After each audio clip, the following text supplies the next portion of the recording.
അപ്പോൾ ഇന്നത്തെ നമ്മുടെ ഒരു വീഡിയോ എന്ന് പറഞ്ഞാൽ രേണുസുതിയെ പറ്റിയുള്ളതാണ്. ഇപ്പം രേണുസുതിയെ പറ്റി ഞാൻ വേറെ വീഡിയോസൊക്കെ ചെയ്തിട്ടുണ്ടെന്ന് പറഞ്ഞാലും ഞാൻ അവരുടെ അഭിനയത്തിനോ അങ്ങനെയുള്ള കാര്യങ്ങൾക്കൊന്നും ഞാൻ ഒരു കുറ്റം പറഞ്ഞില്ല കേട്ടോ. ചെറിയ ചെറിയ അവരുടെ കാര്യങ്ങളൊക്കെയാണ് എനിക്ക് ഒരു യോജിക്കാതെ വന്നിട്ടുള്ളത്. അതിനെപ്പറ്റി മാത്രമേ റിയാക്ട് ചെയ്തിട്ടുള്ളൂ. പക്ഷേ ഇന്ന് ഞാൻ വന്നിരിക്കുന്നത് രേണു പുതിയ കാർ എടുത്തേക്കുന്നതിനെ പറ്റി പറയാനായിട്ടാണ്. അപ്പോൾ പുതിയ കാർ എടുക്കാൻ നിൽക്കുമ്പോൾ എല്ലാവരും ചോദിക്കും, പുതിയ കാർ എടുക്കാന്ന് പറഞ്ഞാൽ വലിയ കാര്യമാണോ, ആരും എടുത്തിട്ടില്ലേ എന്നൊക്കെ ചോദിക്കും. പക്ഷേ കാർ എടുത്തതല്ല ഇവിടുത്തെ വിഷയം. ആ കാർ എടുത്ത സമയത്ത് ഈ ഓൺലൈൻ മീഡിയക്കാർ ചോദിക്കുന്ന ചോദ്യങ്ങളാണ് എത്ര മോശമായിട്ടാണെന്നറിയോ. ഞാൻ ഇന്നലെ ചെയ്ത വീഡിയോയിൽ ഞാൻ പറഞ്ഞായിരുന്നു, അനുവിൻ്റെ അടുത്ത് അവർ ഓരോന്നും ഒരുമാതിരി ഡബിൾ മീനിങ് ആയിട്ട് അവർ ചോദിക്കുന്നത്. കാര്യം കേൾക്കുന്ന ഏതൊരാൾക്കും മനസ്സിലാകും, അങ്ങനെയുള്ള രീതിയിലാണ് ചോദിക്കുന്നത്. അതുപോലുള്ള കാര്യങ്ങളാണ് ചോദിക്കുന്നത്. ഇന്നിപ്പോൾ അവർ കാർ എടുക്കാൻ പോയപ്പോഴേക്ക് എന്നാണേലും കിച്ചു കാണും, കിച്ചു ഉണ്ട്, കൂടെ ഉണ്ട് കേട്ടോ. കിച്ചു കാണുന്നില്ല, കിച്ചു കൂടെ ഉണ്ട്. രേണുവിൻ്റെ ഫാദറുണ്ട്, മദറുണ്ട്, എല്ലാവരും ഉണ്ട്. പിന്നെ അവിടെ കാണാൻ നിൽക്കുന്നത് പിന്നെ പൊടി കൊച്ചുണ്ട്, എല്ലാവരും ഉണ്ട്. അപ്പം ആ സമയത്ത് ആ കാർ എടുക്കാൻ ചെന്ന സമയത്ത് പറയുന്നൊരു കാര്യമാണ്, എനിക്കത് ഒട്ടും ഇഷ്ടപ്പെട്ടില്ല കേട്ടോ. ഇഷ്ടപ്പെടുന്ന വെച്ചാൽ എനിക്കത് ഒട്ടും ഉൾക്കൊള്ളാൻ പറ്റിയില്ല. കാര്യം ഇങ്ങനെയൊക്കെ ചോദിക്കാമോ ഒരു പെണ്ണോട്, അതും അവരൊരു വിധവയാണ്, അങ്ങനെയൊക്കെ ചോദിക്കാമോ? വിധവ അല്ലേ തന്നെ ചോദിക്കാൻ കൊള്ളാമെന്നൊരു വാക്കല്ലത്. വിധവയെന്നോ അല്ലെങ്കിൽ ബാഹിതയെന്നോ അങ്ങനെയൊന്നുമില്ല. ആ പെണ്ണുങ്ങളോട് ചോദിക്കാൻ കൊള്ളാത്തൊരു ചോദ്യമാണ് ആ ചോദിച്ചത്. ഇങ്ങനെ കുറേ എണ്ണങ്ങളുണ്ട് കേട്ടോ. സത്യം പറയുമാർക്കൊക്കെ എളുപ്പില്ലെന്നേ ഓർക്കുന്നത് ഇങ്ങനെയൊക്കെ ചോദിക്കാനായിട്ട്. അതിനുമുമ്പ് ഒരു കാര്യം പറഞ്ഞിട്ട്, ആദ്യമായിട്ടാണ് വീഡിയോ കാണുന്നതെങ്കിൽ സബ്സ്ക്രൈബ് ചെയ്ത് പോകരുത്. അതുപോലെ തന്നെ ലൈക്ക് ആരും ചെയ്യുന്നില്ല. കുറച്ച് പേരെ അകപ്പാടെ സപ്പോർട്ട് ചെയ്യുന്നുണ്ട്, സപ്പോർട്ട് ചെയ്യുന്നവർ പോലും ലൈക്ക് ചെയ്യുന്നില്ല. അങ്ങനെ പോകുന്നു. കാര്യം ഞാൻ പെട്ടെന്നൊന്ന് വീഡിയോസ് മാറ്റി പിടിച്ച് ഇങ്ങനെ തുടങ്ങിയതാണ്. അപ്പോൾ അതുകൊണ്ടായിരിക്കാം എൻ്റെ സ്ഥിരം പ്രേക്ഷകരെ ഒന്നും ഞാൻ കാണുന്നേയില്ല. അപ്പം ഉള്ളവരെല്ലാം ഒന്ന് സപ്പോർട്ട് ചെയ്യുക, ലൈക്ക് ചെയ്യുക, അതുപോലെ തന്നെ ഹൈപ്പും ചെയ്യാൻ മറക്കരുത്, കമൻറ്റും ചെയ്യാൻ മറക്കാതിരിക്കുക. നിങ്ങളുടെ അഭിപ്രായങ്ങൾ നിങ്ങൾക്ക് പറയാം. അപ്പം പറയാനുള്ള കാര്യം എന്താണെന്ന് ചോദിച്ചാൽ, നമുക്കത് വീഡിയോ ഒന്ന് കാണാം. അത് കണ്ടതിന് ശേഷം നമുക്ക് നിങ്ങൾ തന്നെ പറ, അതൊരു നല്ല ചോദ്യമാണോ ചോദിച്ചേ എന്നുള്ളത്.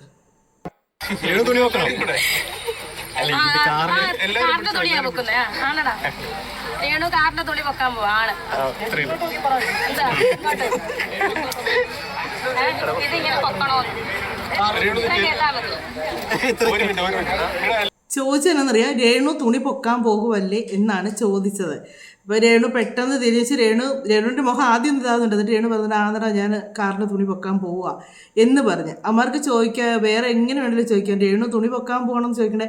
എനിക്കൊന്ന് കിച്ചു പോകാൻ തോന്നുന്നു. അവിടെ നിന്ന് ചോദിക്കുന്നുണ്ട് എന്നതാന്ന്. ചോദിച്ചപ്പോഴത്തേക്ക് രേണു പറയുന്നത് കാറിൻ്റെ തുണി പൊക്കുവാണോ എന്ന് ചോദിച്ചാൽ അത്രയും കിടഞ്ഞാൽ മതിയെന്ന്. അപ്പോൾ ബാക്കി ആ കൊച്ചിനോട് പറയാനുള്ള ഒരു ഇതുകൊണ്ടായിരിക്കുമല്ലോ അങ്ങനെ പറഞ്ഞത്.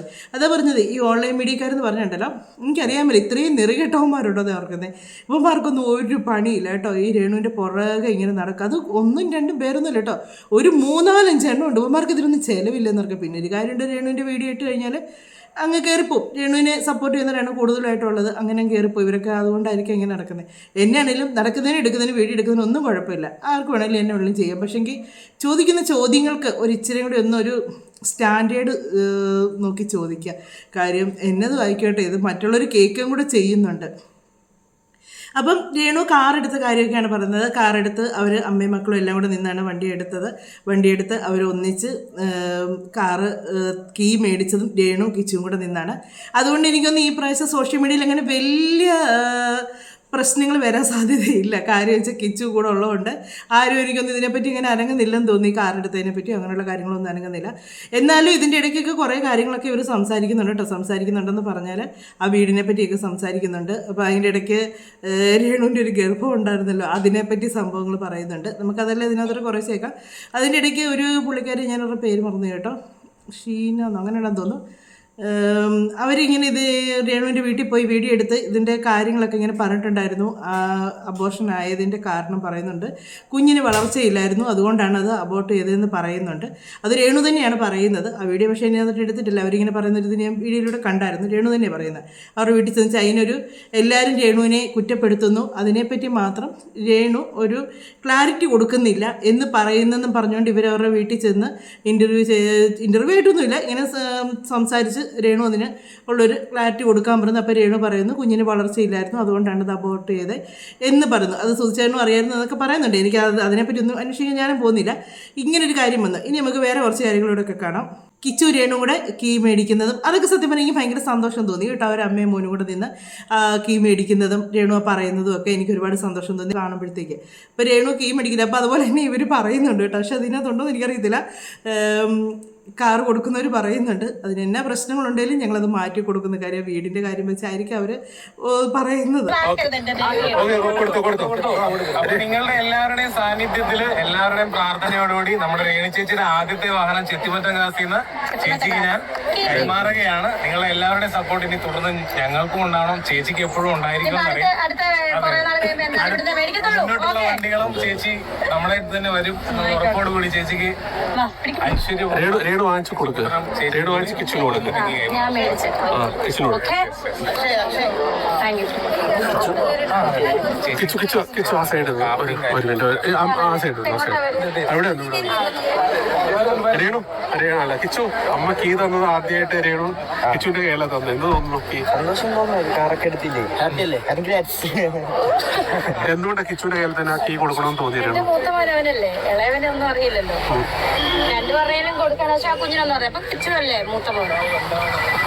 അതെ, സൂച്ചേട്ടൻ കഴിഞ്ഞ കിച്ചുവല്ലേ ഞങ്ങക്ക് കുടുംബത്തിലല്ലേ. ഇതിനകത്തുള്ള ഓൺലൈൻ മീഡിയക്കാരാട്ടോ ഇവർ എന്നെ ചെയ്യണം, ശ്വാസം വിടണമെന്ന് പോലെ തീരുമാനിക്കുന്നത്.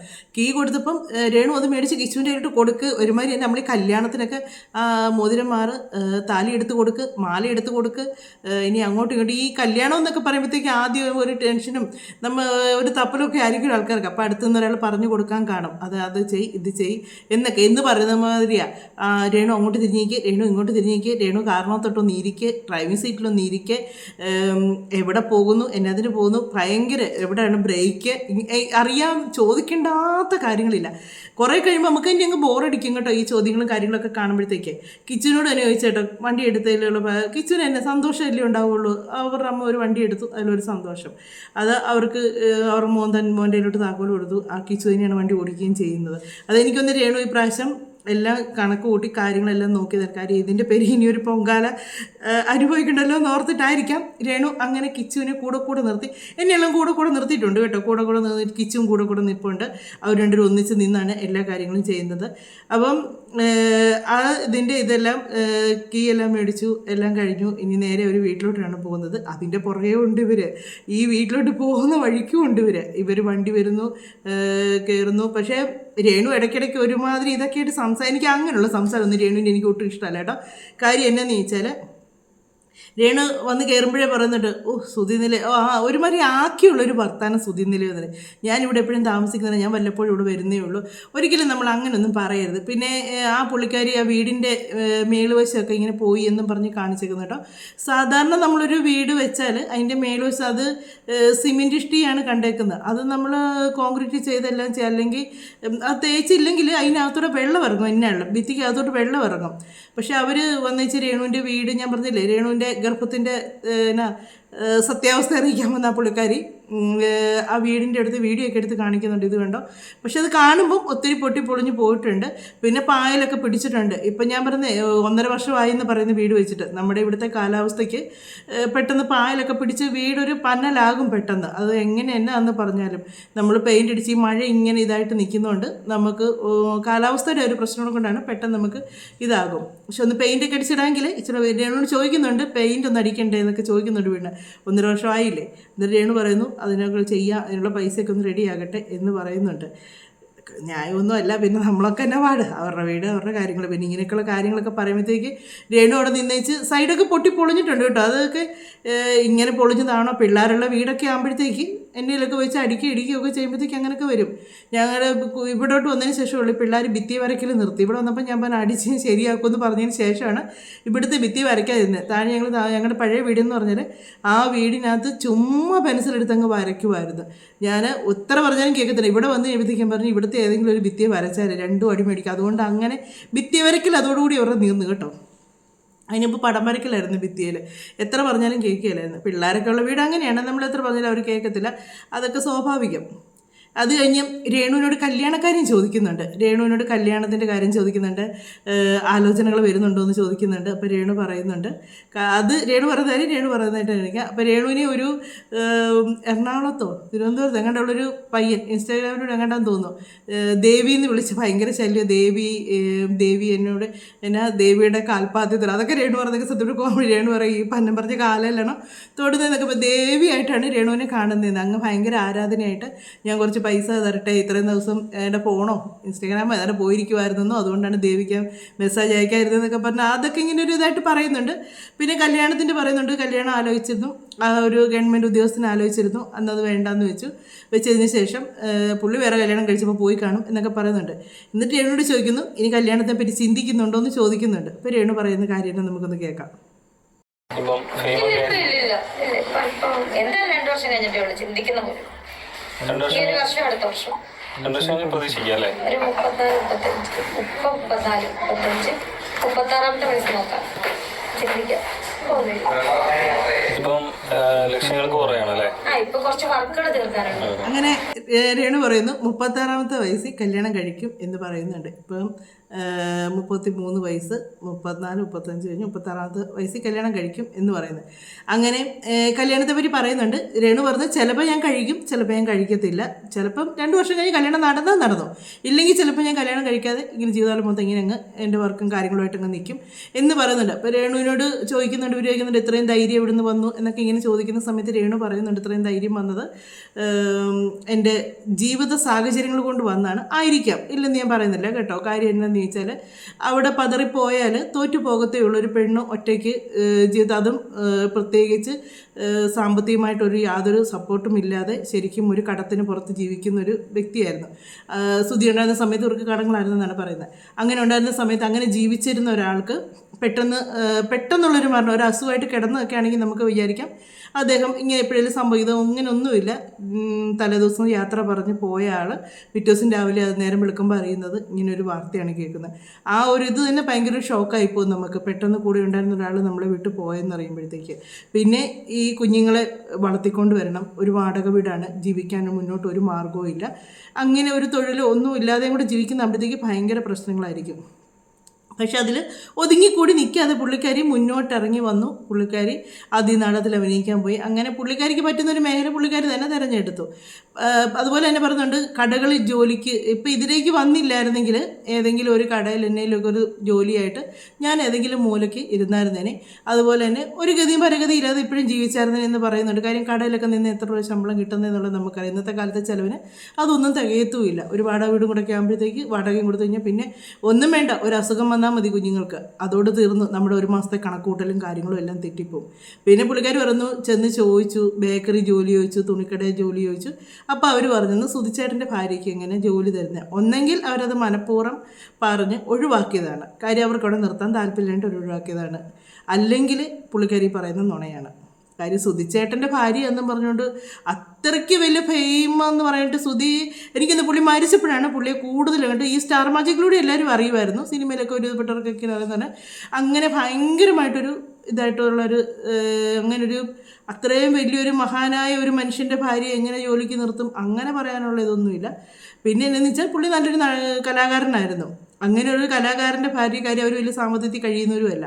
അങ്ങനെ ഒരാൾക്കൊരു കടയിൽ ജോലി ചോദിച്ച് പറഞ്ഞിട്ടുണ്ടെങ്കിൽ അങ്ങേര് മനഃപൂർവ്വം ഒഴിവാക്കാൻ വേണ്ടി പറഞ്ഞതാണ്. അതല്ല ഇനി രേണു അത് കള്ളമാണ് പറയുന്നെങ്കിൽ അത് നമുക്കൊന്നും പറയാനായിട്ടില്ല. കാര്യം എന്ന് വെച്ചാൽ അങ്ങനെ ഒരു ജോലി ചോദിച്ച് ചെല്ലുമ്പോഴത്തേക്കും ഒരു നിവൃത്തിയില്ലാത്തവർ സഹായിക്കാനേ ആൾക്കാർ ശ്രമിക്കുള്ളൂ എന്നാണ് എൻ്റെ ഒരു ചിന്താഗതി. ഇങ്ങനെ ഒരു കടയൊക്കെ ഉള്ളിടത്ത് ഇങ്ങനെ ഇത്രയും ബുദ്ധിമുട്ടായിട്ട്, കാര്യം അവരുടെ സിറ്റുവേഷനൊക്കെ ആ സമയത്തൊക്കെ നല്ലപോലെ എല്ലാവരും അറിയുന്നുണ്ടായിരുന്നു, മീഡിയയിലൂടെയും ഒക്കെ അറിയുന്നുണ്ടായിരുന്നു അവരുടെ സിറ്റുവേഷൻ, അവർ താമസിക്കുന്ന ഒരു സിറ്റുവേഷനും വാടക വീട് രേണു എല്ലാ കാര്യങ്ങളും പറയുന്നുണ്ടായിരുന്നു. അപ്പം അങ്ങനെയുള്ളപ്പോൾ ഒരു ജോലി കൊടുത്താൽ അത്രയും നല്ല കാര്യമായിട്ട് എല്ലാവരും കരുത്തുള്ളൂ, പുണ്യമായിട്ട് എല്ലാവരും കരുതത്തുള്ളൂ. സുധി ചേട്ടൻ്റെ ഭാര്യയ്ക്ക് എങ്ങനെയാണ് ജോലി തരുന്നത് എന്നൊരു ചോദ്യം ചോദിച്ചെന്നാണ് പറയുന്നത്. നമുക്കറിയില്ല, പുള്ളിക്കാരി പറഞ്ഞ കാര്യമാണ്. പിന്നെ പുള്ളിക്കാരോട് ചോദിക്കുന്നുണ്ട് ബിഗ് ബോസിൽ നിന്ന് പോകുന്നതിന് ശേഷം ആരൊക്കെ വിളിക്കുന്നു എടുക്കുന്നു എന്നൊക്കെ ചോദിക്കുന്നുണ്ട്. അതിന് മറുപടി പറയുന്നവിടെ നമുക്ക് കേൾക്കാം. ഇപ്പോഴും വിളിച്ചതേ ഉള്ളൂ. അവൻ എന്റെ വീഡിയോ കണ്ടോണ്ടിരിക്കുവായിരുന്നു, സംസാരിച്ചതേ ഉള്ളൂ. രേണുസുധിയുടെ വീഡിയോ ഞാൻ കണ്ടോണ്ടിരിക്കുവായിരുന്നു. രേണുസുധി ഞാൻ ആണോ അനീഷ് ശാരികാരെ വിളിച്ചു എടുത്തില്ല. രേണുനോട് ചോദിക്കുന്നുണ്ട് അനുമോള് വിളിച്ചോന്ന് നിൽക്കുന്നത്. അനുമോള് വിളിച്ചില്ല എന്ന് പറയുന്നുണ്ട്. പിന്നെ ഇത് ചോദിക്കാൻ കാരണം എന്താണെന്ന് വെച്ചാൽ അപ്പാനിയുടെ വൈഫിൻ്റെ വളകാപ്പായിരുന്നു കഴിഞ്ഞ ദിവസം. അപ്പം അതിൻ്റെ വളയിടിയിലോ ഈ ഒരു പ്രഗ്നൻ്റ് ആയിട്ടിരിക്കുന്ന സമയത്ത് അങ്ങനെ ഇപ്പോൾ ഒരു ചടങ്ങുണ്ടല്ലോ വളയിടിയിൽ എന്ന് പറയും, അതായിരുന്നു. അപ്പോൾ ആ ഒരു ഫംഗ്ഷൻ എല്ലാവരും വന്നിട്ടുണ്ടായിരുന്നു, മിക്കവരും വന്നിട്ടുണ്ടായിരുന്നു. നമ്മുടെ എനിക്കൊന്ന് അനുമോൾ ഉണ്ടായിരുന്നോ എന്ന് എനിക്കറിയത്തില്ല, ബാക്കി അക്ബറിനെയും വൈഫിനെയൊക്കെ കണ്ടായിരുന്നു. അങ്ങനെ കുറേ എല്ലാവരും വന്നിട്ടൊക്കെ ഉണ്ടായിരുന്നു. അപ്പോൾ ആ സമയത്ത് വിളിച്ചായിരുന്നു എന്ന് പറയുന്നുണ്ട്. പക്ഷേ ചെല്ലാൻ സമയമില്ലാത്തതുകൊണ്ടാണ് വരാൻ പറ്റത്തില്ല, ഞാൻ പ്രാർത്ഥിച്ചോളാം എന്ന് പറഞ്ഞു. അപ്പോൾ ഇവർ എന്നാ പരിപാടി വെച്ചാലും രേണുവിനെ വിളിക്കുന്നുണ്ടെന്ന് പറഞ്ഞു. അപ്പോൾ അനീഷാണ് എപ്പോഴും വിളിച്ച് ഇങ്ങനെ എന്നിലൊക്കെ സംസാരിക്കുക എടുക്കുകയൊക്കെ ചെയ്യുന്നത് കൂടുതലും എന്ന് പറഞ്ഞു. അനു വിളിക്കാറേ ഇല്ല എന്ന് പറഞ്ഞു. നേരത്തെ എനിക്കൊന്ന് ഇവർ തമ്മിൽ എന്തോ ഒരു ഇച്ചിരി അങ്ങോട്ട് വലിയൊരു മൈൻഡില്ലാഴി ഉണ്ടായിരുന്നു ഈ ബിഗ് ബോസിൽ വരുന്നതിന് മുന്നേ തൊട്ട്. സുധിച്ചേട്ടൻ്റെ ഭാര്യ എന്നുള്ളൊരു ആ ഒരു പരിഗണന സ്നേഹമൊന്നും അനു അങ്ങനെ കാണിക്കുന്നത് ഞാൻ കണ്ടിട്ടില്ല. അനു എന്തോ ഒരു ഇതുപോലെ എനിക്കൊന്നേ അതൊക്കെ എന്തെങ്കിലും കേട്ടോ, നമ്മളതൊന്നും പറഞ്ഞു പോയിട്ട് കാര്യമില്ല. അങ്ങനെ ഒരു ഇതായിട്ടുണ്ടായിരുന്നു.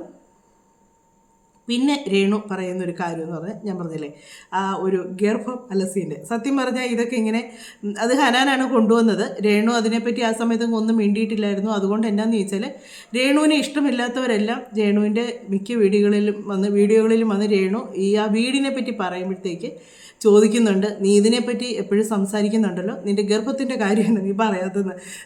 പിന്നെ എന്ന് വെച്ചാൽ അത് ഗർഭം എന്ന് പറഞ്ഞാൽ അത് പുള്ളിക്കാരിയുടെ പേഴ്സണലായിട്ടുള്ള കാര്യമാണ്, അത് നാട്ടുകാർ അന്വേഷിക്കേണ്ട കാര്യമില്ലെന്ന് ഞാനും പറയുന്നുള്ളൂ. കാര്യം എന്നാന്ന് ചോദിച്ചാൽ അവരെങ്ങനെ പ്രഗ്നൻ്റ് ആയി അതായത് നമ്മൾ ഇതുപോലത്തെ സംഭവങ്ങൾ എന്തുമാത്രം ഈ ലോകത്ത് ഒരുപാട് നടക്കുന്നുണ്ട്. അവരുടെ എല്ലാം പോയി എല്ലാവരും അന്വേഷിക്കാൻ പോകുന്നുണ്ടോ, അവരെങ്ങനെ പ്രഗ്നൻ്റ് ആയെന്നും അവരെങ്ങനെ പ്രസവിച്ചെന്നും എന്ന് അന്വേഷിക്കാൻ പോകുന്നില്ലല്ലോ. അപ്പോൾ അവർ പറയുന്നുണ്ട് പെണ്ണാണെങ്കിൽ അങ്ങനെയൊക്കെ സംഭവിക്കും എന്ന് പറയുന്നുണ്ട്. അതിനോടൊന്നും ഞാനും സപ്പോർട്ട് ചെയ്യുന്നൊന്നുമില്ല. കാര്യം എന്താണെന്ന് വെച്ചാൽ സ്വാഭാവികമായിരിക്കും, ചിലപ്പോൾ ഈ പറയുന്ന ഇവർ ഹസ്ബൻഡിന് തന്നെ ആയിരിക്കും ആ കുട്ടി, അങ്ങനെയല്ലേ തന്നെയും അതിൽ മറ്റുള്ളവർക്ക് ഇടപെടേണ്ട കാര്യമില്ല, അത് അവരുടെ പേഴ്സണലായിട്ടുള്ള കാര്യമാണ്. പിന്നെ വെച്ചാൽ വീടിൻ്റെ കാര്യം പറയുമ്പം നമ്മളെല്ലാവരും ഒരിത് പറയുന്ന കാര്യം എന്ന് വെച്ചാൽ അങ്ങനെയുള്ള വർത്തമാനങ്ങൾ വരുന്നതുകൊണ്ടാണ് എല്ലാവരും അത് എതിർക്കുന്നത്, അല്ലാതെ വേറൊന്നും കൊണ്ടല്ല.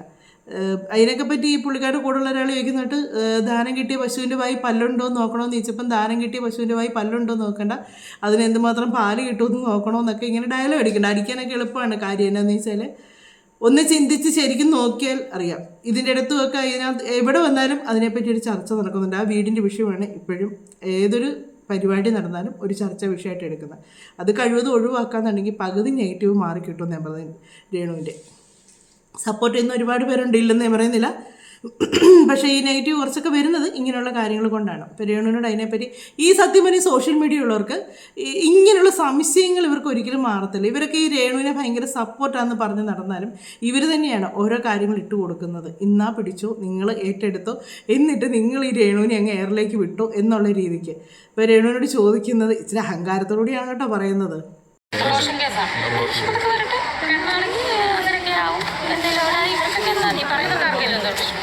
ഈ പറയുന്നവരൊക്കെയാണോ ഉത്തരവാദികളല്ലോ?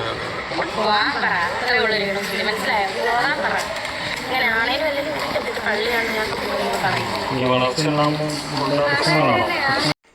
വളർച്ചയുടെ കുഴപ്പം കൊണ്ടാണ്, ആ പ്രശ്നം കൊണ്ടാണോ അത് അബോർട്ട് ചെയ്തതെന്നൊക്കെ ചോദിക്കുന്നുണ്ട്. അന്നേരം രേണു അതെന്നൊക്കെ ഇങ്ങനെ പറയുന്നുണ്ട്. അപ്പം ഇന്നത്തെ നമ്മുടെ ഒരു വീഡിയോയിൽ ഇങ്ങനെയുള്ള കുറേ ചോദ്യങ്ങളും കാര്യങ്ങളൊക്കെ കേട്ടപ്പോഴത്തേക്ക് ഇതിപ്പോൾ ഞാൻ പറഞ്ഞത് രേണു പക്ഷെ ഭയങ്കര ഒരു ഇച്ചിരി അഹങ്കാരത്തോടു കൂടിയാണ് പറയുന്നത്. എന്നാൽ പെണ്ണായാൽ ഇങ്ങനെയൊക്കെ സംഭവിക്കും, അങ്ങനെയൊന്നും പറയാൻ പറ്റത്തില്ല കേട്ടോ. പെണ്ണായതുകൊണ്ട് അങ്ങനെയൊക്കെ സംഭവിക്കുമെന്ന് മോശമായിട്ടുള്ള രീതിയിൽ പറഞ്ഞാൽ ചിലപ്പോൾ ചിലരൊക്കെ പ്രതികരിച്ചെന്നിരിക്കും. പിന്നെ ഒരു കാര്യമുണ്ട്, അവരുടെ പേഴ്സണലായിട്ടുള്ള കാര്യമാണ്, നമുക്കത് ഇടപെടേണ്ട കാര്യമില്ല. അവർ തന്നെ പറയുന്നുണ്ട് എൻ്റെ അങ്ങനെയുള്ള കാര്യത്തിലൊന്നും ആരും ഇടപെടേണ്ട, ഇതൊക്കെ എൻ്റെ കാര്യമാണ്, എൻ്റേതായിട്ടുള്ള പേഴ്സണലായിട്ടുള്ള കാര്യം, ഇവരാരും അല്ലല്ലോ ഉത്തരവാദിത്വം, അതുകൊണ്ട് ആരും അതൊന്നും ഉത്തരവാദിത്വം ഏറ്റെടുക്കേണ്ട കാര്യമൊന്നുമില്ല. അപ്പം എന്നാണെങ്കിലും എനിക്ക് ഇവരോടുള്ള സ്നേഹം എന്ന് പറഞ്ഞാൽ ഇവർ തളർന്നു പോയിട്ടില്ല. ഇവർ ഒരുപാട് രീതിയിൽ ഒരുപാട് പ്രശ്നങ്ങൾ, സാധാരണ ഒരു നോർമൽ ഇതായിട്ടുള്ളവരാണെങ്കിൽ ഇങ്ങനെ കുറച്ച് അതുപോലെ നെഗറ്റീവ് അതുപോലെ കളിയാക്ക് ഇവർ അനുഭവിച്ചിട്ടുണ്ട്. നെഗറ്റീവ് കുറച്ച് സൈഡിൽ കൂടി ഇങ്ങനെ ആൾക്കാർ പറയുന്നത്, അതുപോലെ തന്നെ ഓരോ വീഡിയോ വരെ രണാസുന എന്നൊക്കെ പറഞ്ഞാൽ അവരിപ്പോഴും വീഡിയോ ഒക്കെ എടുത്ത് ഇതിൻ്റെ ഇടുന്നുണ്ട് കേട്ടോ. അവർ പോലീസുകാരിയും രേണുവും ഒക്കെ ആയിട്ടുള്ളവരുടെ ഒരു വീഡിയോ ഉണ്ട്. അപ്പോൾ രേണുവിൻ്റെ ആണ് ആ പോലീസുകാരിയായിട്ട് വന്ന പെൺകൊച്ച്. അപ്പോൾ അതൊക്കെ ഇങ്ങനെ ഇപ്പോഴും അവർ ഇടുന്നുണ്ട്. അവർ ആദ്യം കുറേ രേണുവിനെ ഒരുപാട് ഇതാക്കിയവരാണ് അവർ, അങ്ങനെ ഒരുപാട് കളിയാക്കി എടുക്കുക. എന്നിട്ടും അതിലെല്ലാം പിടിച്ച് നിന്ന് മുന്നോട്ട് കയറി വന്നതാണ് എനിക്ക് ഇവരോടുള്ള ഒരു സ്നേഹവും ആ ഒരു ബഹുമാനവും കേട്ടോ. കാര്യം അവർ തളർന്നു പോയില്ല, അവർ ഇറങ്ങി തിരിച്ചത് രക്ഷപ്പെടണമെന്ന് കരുതിക്കൊണ്ട് തന്നെയാണ്. അല്ലാതെ പിന്നെ ഒരു കാര്യമുണ്ട്, ഇപ്പം ഇവർ ആടി തിമിർക്കുന്നതേ ഉള്ളൂ ഇത്. അത് എല്ലാ ഫീൽഡിലും അങ്ങനെ തന്നെയാണ്. എല്ലാ ഫീൽഡിലല്ല, നമ്മുടെ ഒരു ഗവൺമെൻറ് ജോലിയൊക്കെ ആണെങ്കിൽ നമുക്ക് പെൻഷനും കിട്ടി നമുക്ക് നല്ലതാണ്. ഈ കലാരംഗം എന്ന് പറയുന്ന സ്ഥലം, അത് നാടകമായിക്കോട്ടെ, അതൊരു ഗാനമേള ആയിക്കോട്ടെ, അല്ലെങ്കിൽ ഒരു സിനിമാ ഫീൽഡായിക്കോട്ടെ, സീരിയലായിക്കോട്ടെ, എൻ്റേതും ആയിക്കോട്ടെ, നമ്മൾ തിളങ്ങി നിൽക്കുമ്പോൾ മാത്രം, രാഷ്ട്രീയവും അത് തന്നെയാണ് കേട്ടോ, നമ്മൾ തിളങ്ങി നിൽക്കുമ്പോൾ മാത്രമേ ഉള്ളൂ നമുക്ക് ആ ഒരു ഫെയിം കിട്ടുന്നത്. അത് കഴിഞ്ഞാൽ പിന്നെ നമ്മൾ വെറും ഒരു ചവറുകൊട്ട കിടക്കുന്നതിന് തുല്യമാണ്. അപ്പോൾ ഉള്ള സമയത്ത് അവർ ഫെയിമായി നിന്ന് അവർ സമ്പാദിക്കാൻ പറ്റുന്ന അത്ര അവർ സമ്പാദിക്കട്ടെ എന്ന് ഞാൻ പറയുന്നുള്ളൂ. മറ്റൊരു വീഡിയോയിലൂടെ മറ്റു കാര്യങ്ങളൊക്കെ ആയിട്ട് നമുക്ക് വീണ്ടും കാണാമേ.